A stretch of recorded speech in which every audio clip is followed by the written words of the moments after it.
So, welcome back to Daily Transfer Update. And this morning, we are linked with Ismaila Sarr. Remember him? He ripped Monreal an absolute new one when we played Rennes away in the Europa League earlier this season. Leicester are also in the running for him. And I was shocked when I see the fee. The fee is only £25 million, which in today's market seems way too cheap for a player of that much quality. This season, he scored 12 goals. He's got 11 assists in all competitions.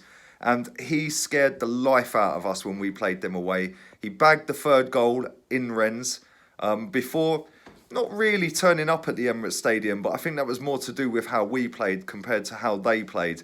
They'd obviously done the job in the first leg out there. So I think they felt that that was like their cup final. But 25 million quid, we could do a lot worse than spending £25 million on him. He'd walk straight into our starting 11. It'd instantly make us better. And he is a genuine threat going forward.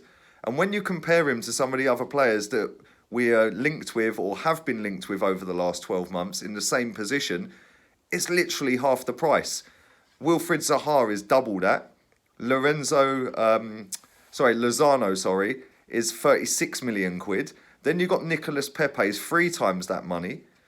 Yesterday it was reported he was only 43 million quid. Again, another one that's so under what he should be. But he is only under a 2-year contract. He's got 2 years of his contract remaining at Rennes. But the fact that Leicester are in for him as well, let's be real. If it's a choice between going to Leicester City or Arsenal Football Club, sorry, I don't mean to be disrespectful, but you're coming to Arsenal. So that's definitely something that's going to keep burning all summer. He's a good player and he's definitely going to be leaving Rennes this summer. Now, on to 2 of our own players. One of them linked with a move away and one of them linked with a new contract. Let's start with the link with the move away to Real Madrid. And that is Pierre-Emerick Aubameyang. And he is our top goal scorer for the season. Golden Boot winner in the Premier League with Mohamed Salah and Sadio Mane. And he is linked with a £74 million move to Real Madrid. Now, he's 30 years old. Yes, he's finished as our top goal scorer. He's still got a game to go in the Europa League final coming up at the end of May. But I've seen a lot of people saying that we shouldn't sell him and we should keep him and this and that. Let's remember that we signed this guy for £60 million. Only, 18 months ago? He hit the ground running, he came in, he scored, I think he was the quickest to 10 Arsenal goals. He was the quickest to 25 Arsenal goals. He's the first player for a long time to score 30 goals. So, I understand why people are genuinely concerned and saying that we should keep him. However, on the flip side of that, he ain't getting any younger. He's 30 years old and it's 200 grand a week we're currently paying him. Now, I'm not saying I would get rid of him because I'm not quite sure that I would. £74 million is a hell of a lot of money. And if that's going to be reinvested into the team, then that's something I would definitely be looking at, depending on where we're going to strengthen. So we take away 30 goals in all competitions. Where are you going to make them 30 goals up? Now, for me, I would be looking at 2 wingers. I've just mentioned one. There's a handful of wingers I would sign, probably more than a handful of wingers I would sign. You could go and buy Mahrez from Man City if they want to get rid. Would they sell to us? Who knows? You can go and buy Lozano. You could buy Wilfried Zaha. There's other players out there, defensive players that you could go and buy. But in terms of replacing them goals, where would they come from? Now, this story's been bubbling away all of yesterday and again today. Now, Real Madrid want to make a statement of intent. Zidane's obviously gone back there and they want to get rid of Gareth Bale. He is linked with a loan move to Tottenham. Jesus Christ, we can't let him go there. They're already above us in the table. He is a top draw player. I know he's very injury prone, but that would be a massive signing if they could get him. So let's hope that doesn't happen. But the fact that they want to get him out of the door, he's a reported 300 grand a week. They want to get rid of that off of the wage bill, or most of that off of the wage bill.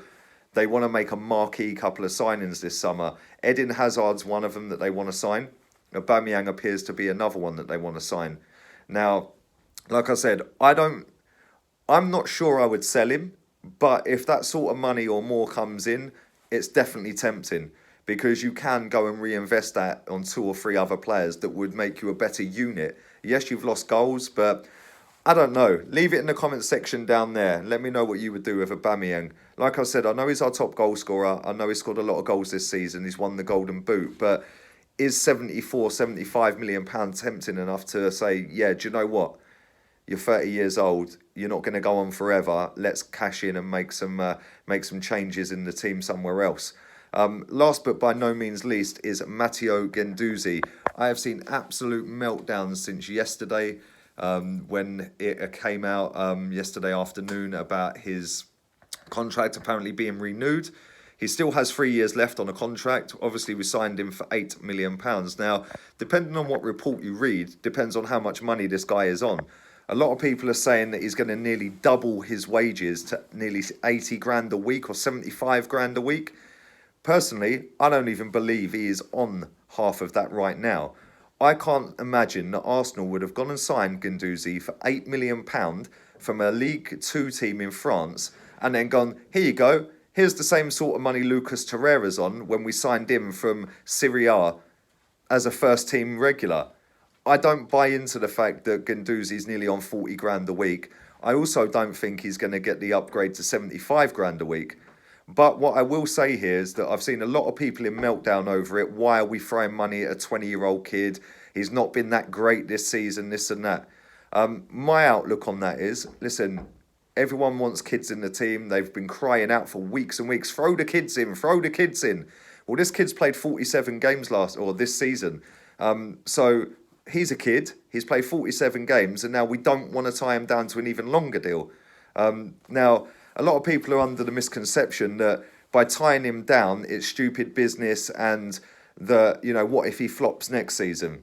The fact that we're even having these talks, I think, is smart business. We've seen Aaron Ramsey run down a contract, Danny Welbeck run down a contract. Yes, I know Guendouzi's still got 3 years left on his contract, but believe it or not, he is hot property across Europe. He's a young kid, he's comfortable on the ball, he's going to make mistakes because of his age, but he never hides, he never shirks his duties.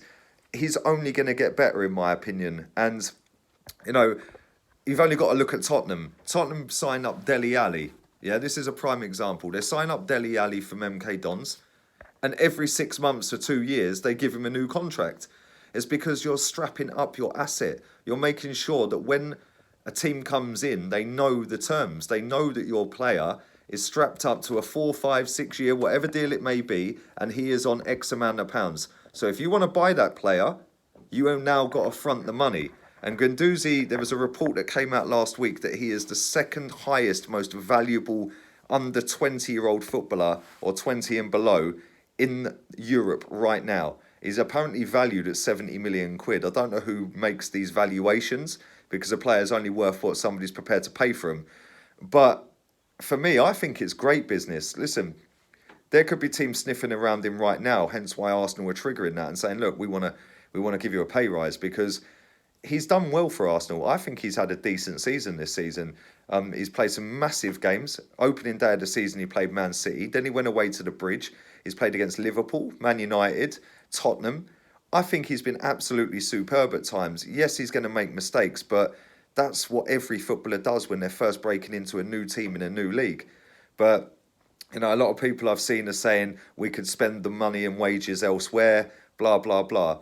Listen, giving Guendouzi 40, 50, 60 grand a week is not going to make a massive dent in Arsenal's wage structure.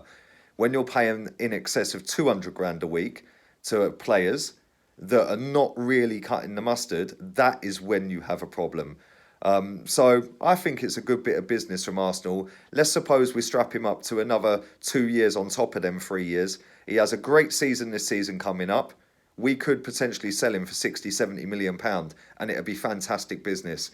But that's just my opinion. Everyone's entitled to theirs. Let me know yours and I'll see what I can do in terms of replies. Obviously, I am going to work later on today, so bear with me. Thank you very, very much for 13,000 subscribers. I hit that last night, so thank you all for that. Keep subscribing, keep liking, and don't forget, go follow my Instagram. Anybody who follows me, DM me. Say you followed from one of my videos and I will follow you straight back. I'm trying to get that up to 10k right now. So until later on with part 3 of my season review, I'm out of here. Laters, peeps.